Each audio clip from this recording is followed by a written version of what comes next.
آپ کو براہ راست لے چلتے ہیں۔ MQM پاکستان کے رہنما اس وقت میڈیا سے بات کر رہے ہیں۔ تو 28 اکتوبر کو امید ہے کہ 1 کلاس کے آرڈر ہو جائیں گے اور ہمیں امید ہے کہ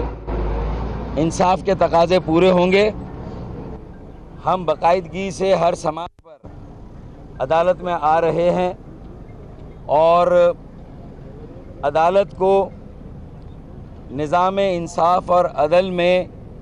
ایک کلیدی اور بنیادی حیثیت حاصل ہے۔ ہمیں عدالت کا احترام بھی کرنا چاہیے، ہمیں منصف صاحبان کا بھی احترام کرنا چاہیے اور عدالت کے فیصلوں کا بھی احترام کرنا چاہیے۔ امید ہے کہ اب آنے والے دنوں میں اسی طرح ایک ایک کر کے تمام مقدمات کی خلاصی ہوگی اور صرف تقریر سننے اور تالیاں بجانے جیسے الزام میں سمجھتا ہوں ان پر مبنی مقدمات سب سے پہلے اپنے منطقی انجام کو پہنچیں گے اور ایک بڑی ریلیف میں امید کرتا ہوں کہ میرے تمام جو ساتھی ہیں اور کارکنان ہیں جن کے خلاف یہ مقدمات بنے ہیں اور جن کا کوئی قصور نہیں ہے، جو جس طرح کا آفینس بتایا گیا ہے، میں سمجھتا ہوں کہ وہ کسی طرح بھی کے زمرے میں آتا ہے،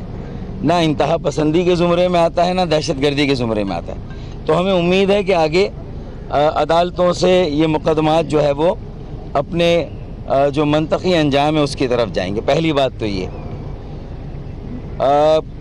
دوسری بات، آپ کوئی سوال کرنا چاہیں تو کر لیں۔ ایک تو عدالتوں کے حوالے سے بات کر رہے ہیں، یہاں پر آپ MQM کے سربراہ ہیں، چند لوگ جو مقدمے میں ہوتے ہیں وہی آتے ہیں، اور لیکن دوسرے صوبوں میں ہم نے دیکھا کہ ہزاروں کی تعداد میں لوگ آ رہے ہیں، لڑ بھی رہے ہیں، جھگڑ بھی رہے ہیں۔ اس پر کیا کہیں گے یا کیا میسج دیں گے ان کو کہ عدالتوں کا کس طرح احترام کیا جائے؟ میں سمجھتا ہوں کہ پاکستان کی سیاسی جماعتوں پر ایک بہت بڑی ذمہ داری عائد ہوتی ہے، اور خاص طور پہ موجودہ حالات میں آئین کے مختلف ادارے ہیں، انسٹیٹیوشنز ہیں۔ میں نے ہاتھ بھی نہیں لگایا، یہ صرف خود ہی لرز رہا ہے سر، یہ صرف میرے ہاتھ کی موومنٹ سے۔ ہاں پاکستان کا سب سے بڑا چینل آپ سے ڈر رہا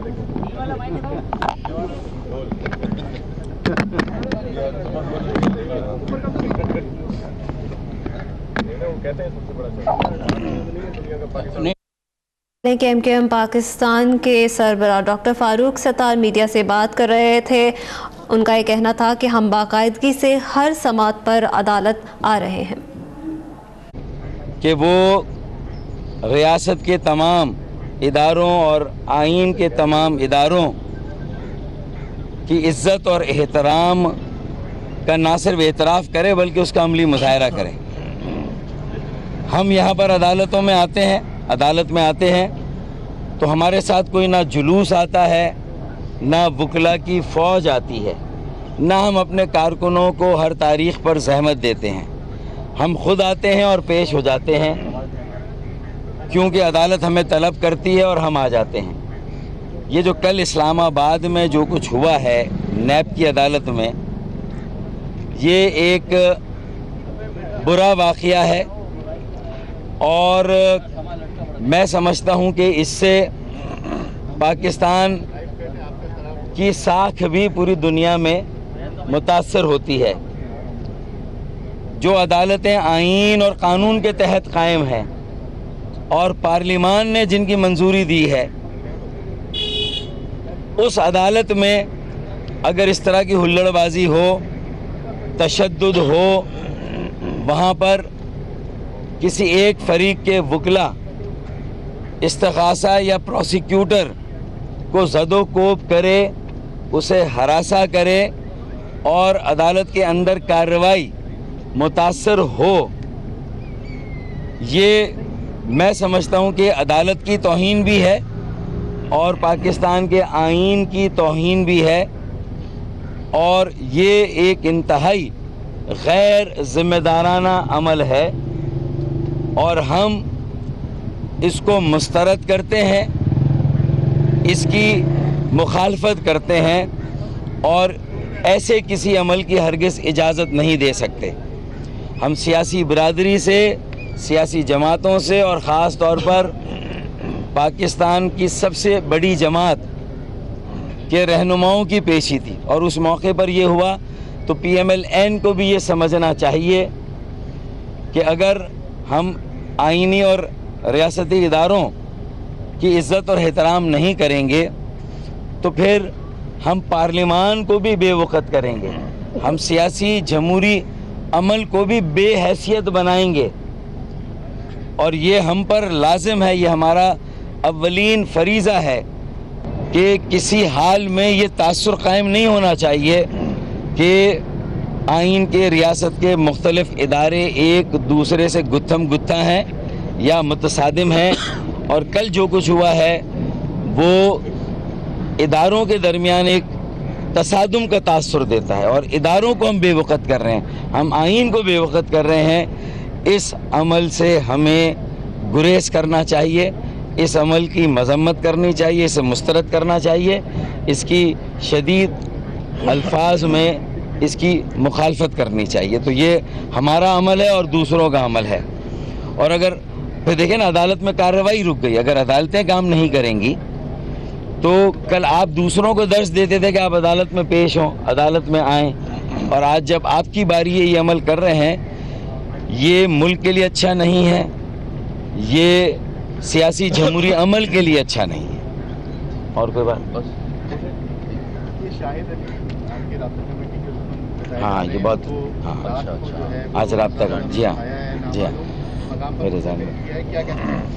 دیکھیں اب یہ چھاپے اور گرفتاریوں کا سلسلہ پھر تیز ہو گیا ہے، اور اس میں ہمارے عام کارکنان اور خاص طور پہ یو سی لیول کے اور ٹاؤن لیول کے ذمہ داروں کو گرفتار کیا جا رہا ہے۔ وہ ذمہ دار جو گھر پہ آرام سے سو رہے ہیں، اپنے کام کرنے کی جگہ پہ جا رہے ہیں اور ایم کیو ایم کے مرکزی دفتر پر آ رہے ہیں، ان پر یہ غیر اعلانیہ سیاسی پابندی لگی ہوئی ہے، ان پر یہ ایک دباؤ ہے کہ ان پہ کوئی مقدمات نہیں ہے، لیکن اس کے باوجود انہیں خوفزدہ کیا جا رہا ہے، ڈرایا جا رہا ہے تاکہ وہ اپنی وفاداری تبدیل کرے۔ اور ابھی حال ہی میں ہوا ہے، سہیل قریشی نارتھ ناز آباد کے میرے ممبر ہیں، انہیں گرفتار کیا گیا۔ اس ڈر و خوف میں نارتھ ناز آباد ٹاؤن کے میرے اور ساتھی پی ایس پی میں چلے گئے، اور یعنی اور ساتھی بھی گئے، اور جب سہیل قریشی ریلیز ہوئے تو انہوں نے بھی پی ایس پی کے لوگوں کے ساتھ پریس کانفرنس کی۔ یعنی واضح مقصد نظر آ رہا ہے کہ ایک بار پھر یہ کوشش کی جا رہی ہے کہ ہمارے حوصلوں کو کمزور کیا جائے، ہمارے عزائم کو متاثر کیا جائے، ہمیں دیوار سے لگایا جائے، ہماری سیاسی سرگرمیوں پر قائم پابندیوں کو اور سخت کیا جائے، ہمیں ہماری اسپیس واپس ملنا تو کجا، جو تھوڑی بہت اسپیس ہم نے کارکنوں عوام کی موبلائزیشن سے قائم کی تھی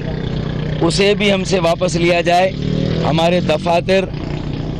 بہادر آباد کے بعد کوئی دفتر ہمیں نہیں دیا گیا ہے، گلشن اقبال کا دفتر ہے ایم کیو ایم کا، حیدرآباد کا مرکزی دفتر ہے، نواب شاہ کا دفتر ہے، سکھر کا دفتر ہے، اس کے علاوہ کئی اور دفاتر ہیں،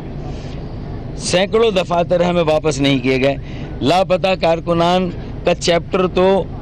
بھلا دیا گیا ہے کہ وہ پاکستانی تھے، وہ زندہ گرفتار ہوئے تھے، اور ان کی خیر خبر ان کے گھر والوں کو بتا دی جائے۔ تو ایک انسانیت، انصاف کے تقاضے اور ایک انسانیت کے تقاضے دونوں پامال ہو رہے ہیں۔ کیوں ہو رہے ہیں؟ ہمارا کیا گناہ ہے؟ ہم پاکستان کے ساتھ کھڑے ہوئے، ہم پاکستان کے اندر سیاست کے لیے کھڑے ہوئے، ہم پاکستان کی آئین اور ریاست کے تقدس اور احترام کے لیے کھڑے ہوئے، پاکستان زندہ آباد کے نعرے کے ساتھ کھڑے ہوئے، اور اس کے باوجود بھی اگر ہمارے ساتھ یہ سلوک ہو رہا ہے،